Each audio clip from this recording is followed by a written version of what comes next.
Hello and welcome to another slap grabber of an episode of the Info Hazard Podcast. I'm your host, Phil. With me, as always, with my fellow host, Dan. What's up, Dan? Hello. I'm a real podcaster this week.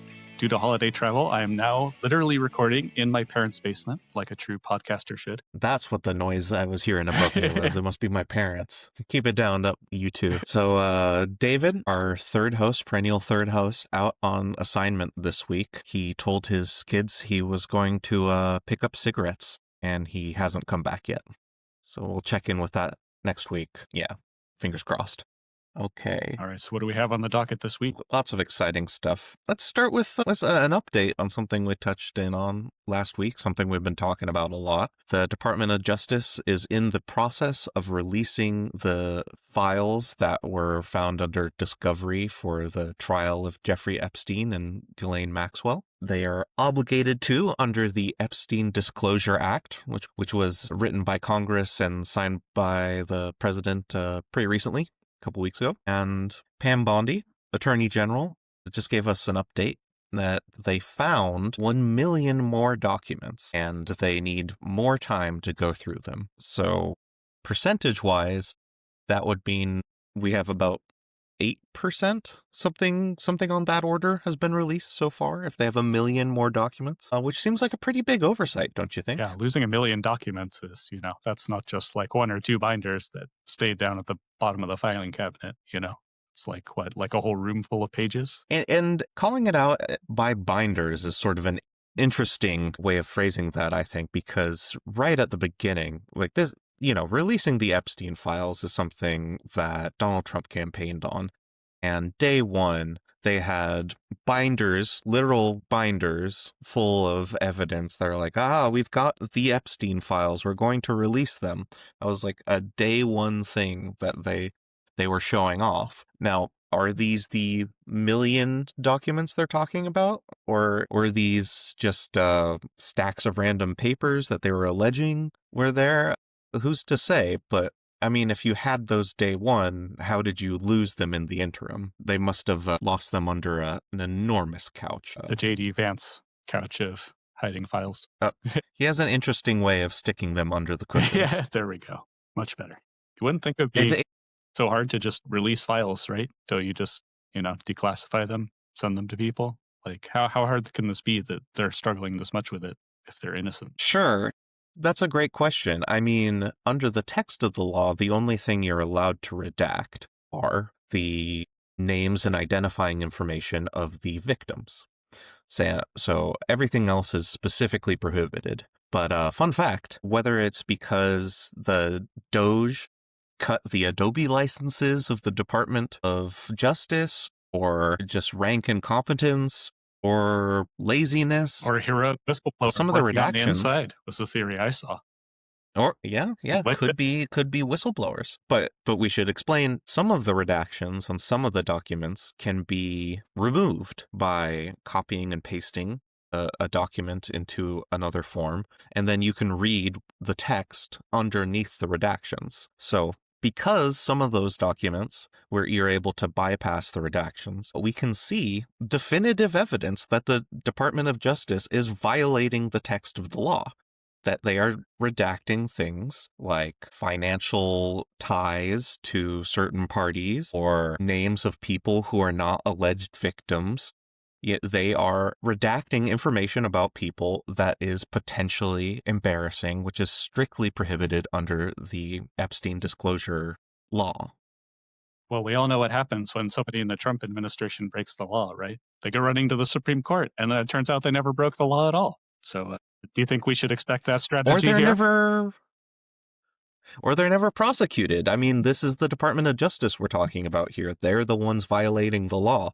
And they are the only party who could prosecute themselves, I think. There's something we talked about last week, is it's a huge flaw in the design of this law. So yeah, I mean, there might have to be some special investigative prosecution put forward by Congress, or or they'll have to impeach the Department of Justice, like the Attorney General, or something like that. Otherwise, these people can just break the law willy-nilly and no one can prosecute them. Oh, good. We'll have to wait till the next presidency. I don't know if there is a statute of limitations for willfully deceiving the public about a convicted child sexual trafficker. Speaking of which, there's some new allegations that were uncovered in the most recent batch of releases. Some of them are There's pretty the sensational. unredacted stuff. Pretty sensational. And, these are all allegations, right? But these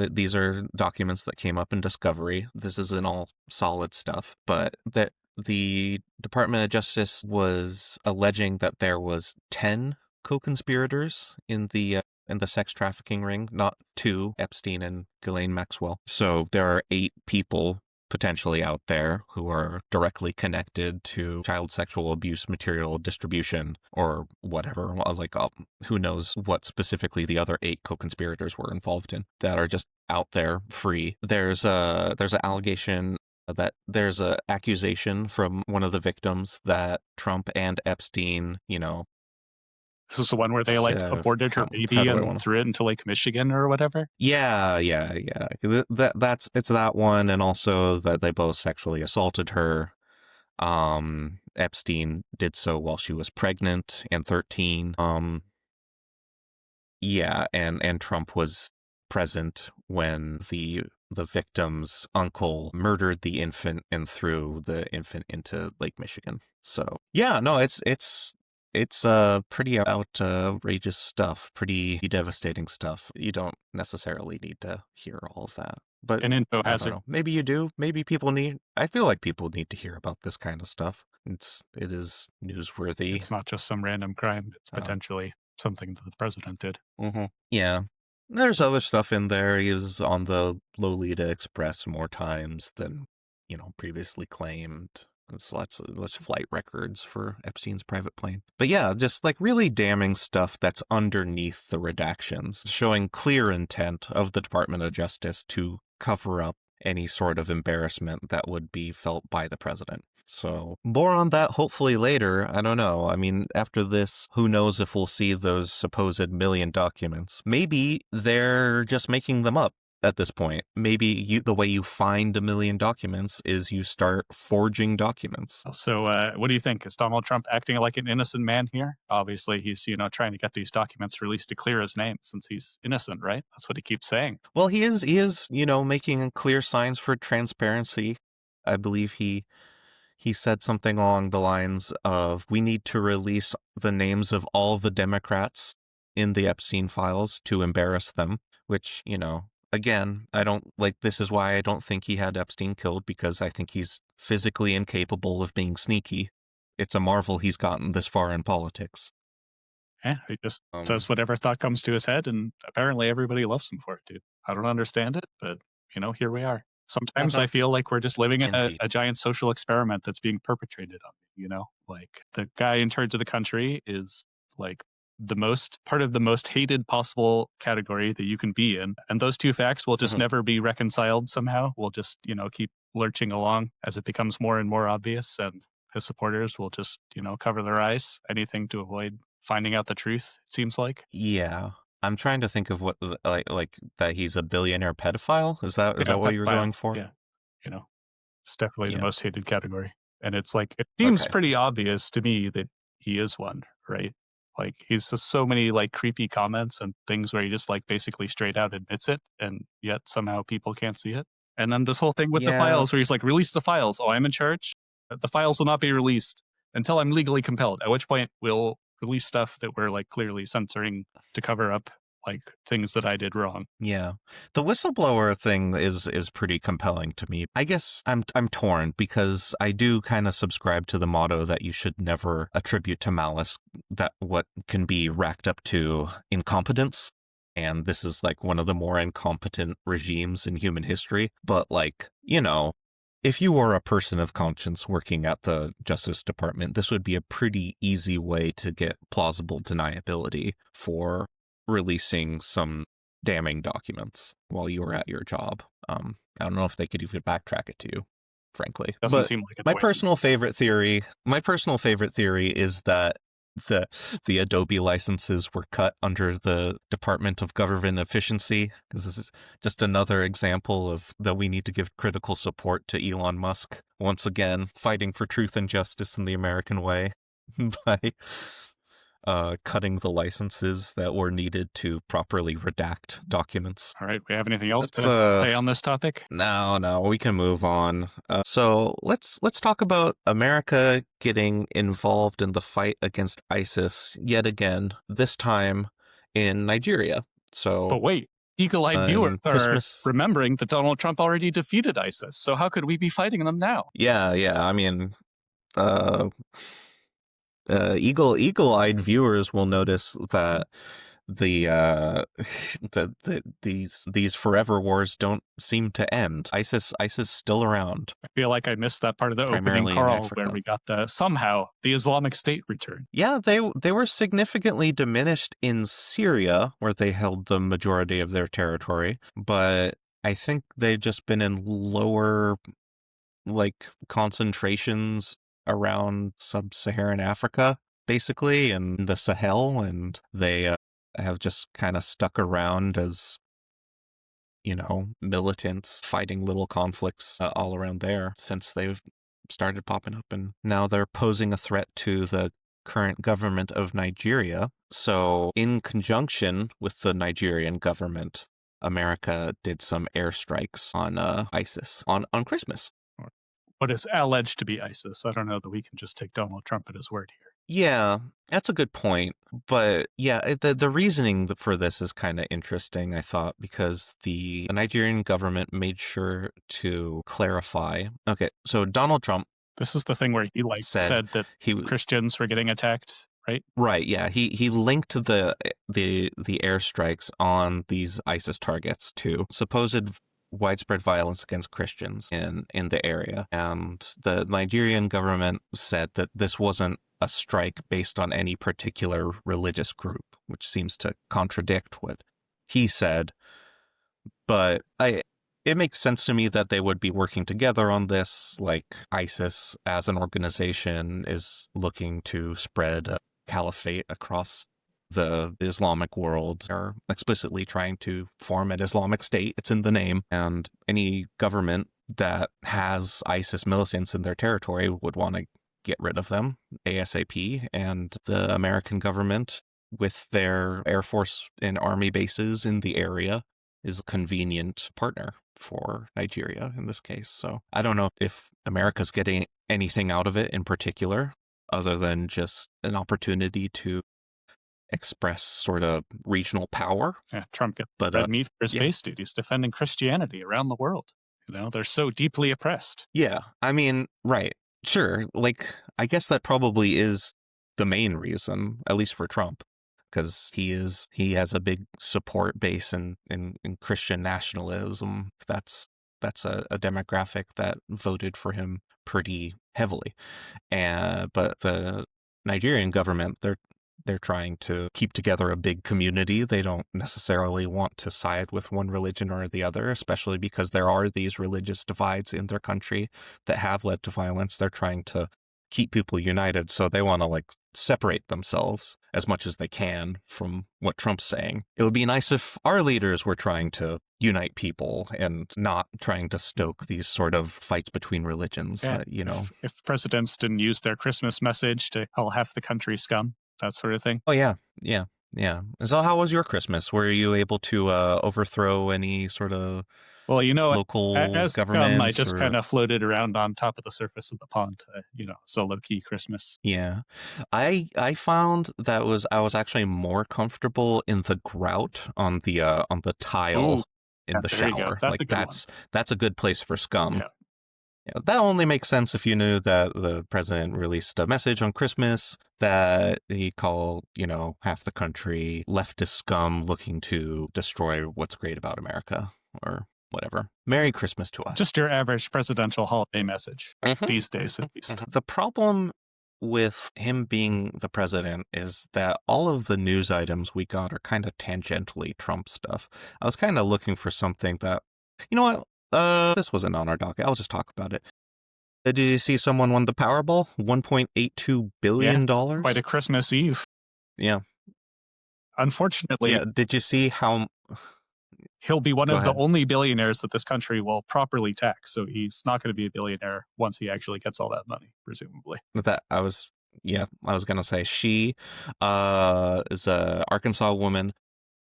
That's right. The Will 21st not... century, dude. Women can be lottery winners too. Yeah, 835 million after taxes. Still pretty good, you know? Yeah. There's that study that like lottery winners are less happy than the general population. So, you know, maybe this is the worst thing that ever happened to her. It remains to be seen, I guess.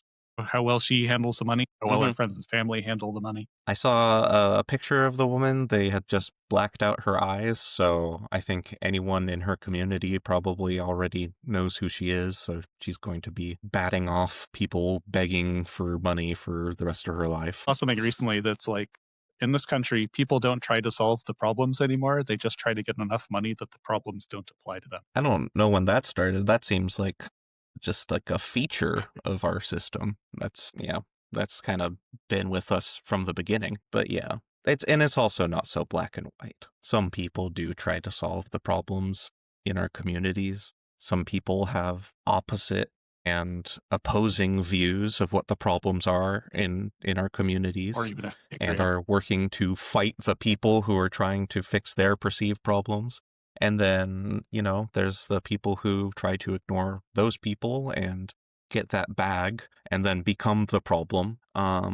So yeah, who are you going to be this next year? We'll see. What was your thing? You had a thing. Yeah. So I don't have the article open in front of me, so going from memory, but this past week was the first time that a plane landed itself in an emergency situation. Like, it was a small plane, not a passenger jet, but something happened to the pilot and the plane radioed ATC on its own and then landed itself safely. Whoa. Yeah, pretty cool. Wait, so like the autopilot is good enough to land the plane? Yeah. Like that kind of This thing? is like some company is selling this system. It's like it'll take over if you're incapacitated. It'll like radio ATC for you. I saw something. It was just emergency situation. We are landing in radio like runway B3 in 5 minutes. Please stand clear type of thing. And then it landed. Okay, right. Because it's not, you can't just do the mechanics of putting the plane down. You also need to have like a little like AI chatbot like talk to the air traffic control and be like, hey, doesn't get even planes have out of that, the way. like, back and forth. I would guess it just like selects whatever runway it can and says, I'm landing here. If you don't get out of the way, that's on you. You have, X minutes or whatever. At least that was my impression. Just like from a pre-recorded message? Yeah, from the article, which I read a few days ago. But yeah, I don't know, kind of a cool little thing. Technology marches on. Yeah, that is cool. Indeed. Yep. Speaking of marching, you know who isn't allowed to march in Chicago is the National Guard. Oh, hey, yeah. Yeah. Yeah. So the Supreme Court, in I would say a surprise ruling, Anytime wouldn't you they say go against surprising? Trump is surprising to me, dude. Yeah. And likewise, they ruled against the deployment of National Guard troops to Chicago, saying that the president didn't provide sufficient reason for the troops to be there. Basically, the reasoning that was needed was that local law enforcement was unable to fulfill their duty to enforce the laws in the area, and the Supreme Court found that local authorities were able to enforce the law and that there was no crisis, and so the National Guard was not needed. Al Capone is long gone these days. Yeah. No matter how many TikToks you watch about Chirac, the reality on the ground is it's a pretty... Yeah, well, good for the Supreme Court. Look at that, standing up, seeing the sky is blue, telling Trump the sky is blue. Incredible, dude. You love to see it. Mm-hmm. Supreme Court actually doing its job. I think it's what do you think this is like a both sides of the aisle thing? I find that Republicans just seem to be better at doing it, that they're better at proposing solutions to problems where they can claim credit whether or not the solution worked, right? So this year, Trump has deployed the National Guard to a bunch of cities. Now, if the crime rate went up, he would say, look, we need the National Guard in these cities. Clearly, you've been fighting these deployments and the crime rate has been skyrocketing. These places are out of control. But as it so happens, as was the long trend of many years, the rate went down. And so the administration is taking credit for all these deployments, saying, like, look how we reduced the crime rate across the country by deploying the National Guard. We've pushed down what was an already falling crime rate. We've pushed it down by deploying the Guard. I was like, I don't know. I think it's maybe just a bias on my part that I always see it on the other side of the aisle. Is there like an example where like the Democrats do this? Probably the like heads I win, tails you lose situation. I'm sure there must be. Yeah. I can't think of one off the top of my head. Smug commenters, write us in the comments and tell us where our cognitive biases are working against us. Dude, I would love to hear something like that. Yeah. I'm interested. Yeah, it would be cool. I'm sure our huge Trump supporting following is already firing up their keyboards. If it's anything, they'll probably just say something, some slurs about trans people or something. I don't know. If history is any indication, that would be true. But I choose to believe we've cultivated the intellectual crowd. They'll give us a debate. Trump is threatening Greenland again. Yeah. Where would you put this in terms of like, I don't know, the context here? Like why is this happening? Why are we threatening Greenland again? I mean, probably he's just like, he's pure id. He was reminded of Greenland. He was like, wait, we don't own Greenland yet? And so now he's starting all this shit again, would be my guess. If you adopt the 4D chessmaster view, then he's, trying to distract from the Epstein files. But I think he remembered Greenland again. He's like, oh shit, whichever dipshit son I put in charge of that is not working. Let's get somebody else in there. You know what it is? It's probably he got his like Spotify Wrapped or something, like his YouTube year in review. And he was looking over the old things and he found something about Greenland. He's like, Greenland! I need to conquer Greenland! That's what it was. Yeah. Looking back over the many, many triumphs of the year. But it is sort of the power move of all great dictators of history when you're starting a war on one front, like we are with Venezuela, to go to a wintry clime and start another front, like that's... That way, we don't have to provide winter or summer uniforms to the troops. They can just run back and forth between the two fronts really fast. Efficiency. Yeah. If you're looking for a way that we could lose a war against Venezuela, this is perhaps the way. Also fighting NATO at the same time. If we fight one power, one nation that is severely, like that we dwarf their military. I mean, we dwarf every military, like almost $1 trillion annual budget. Like China's annual budget for the military is $200 billion. But yeah, if we were looking for a way to lose that, if we fought every nation on Earth that like basically didn't have a military compared to ours, then we could potentially lose that war, just spread ourselves that thin. The Adolf Hitler school of international diplomacy. Just attack everyone that borders you. Don't stop. Watch your step, Burundi. You're next. Timor-Leste? Timor, get the fuck out of my country. More like it. Sri Lanka? Sri Dunka you back in the Indian Ocean. Vatican City? Vata can't get out of here fast enough. Brilliant stuff. Nepal, I'm appalled about how close you are to our territorial boundary. That's probably the country almost as far from us as you can possibly get, right? So yeah, if you have an idea of where we could send our brave fighting boys and girls to die in either an ice flow or a jungle, let us know in the comments. And like and subscribe so you can keep listening to another slap-grabbing episode of Info Hazard. Yeah. We'll catch you in the next year. Bye.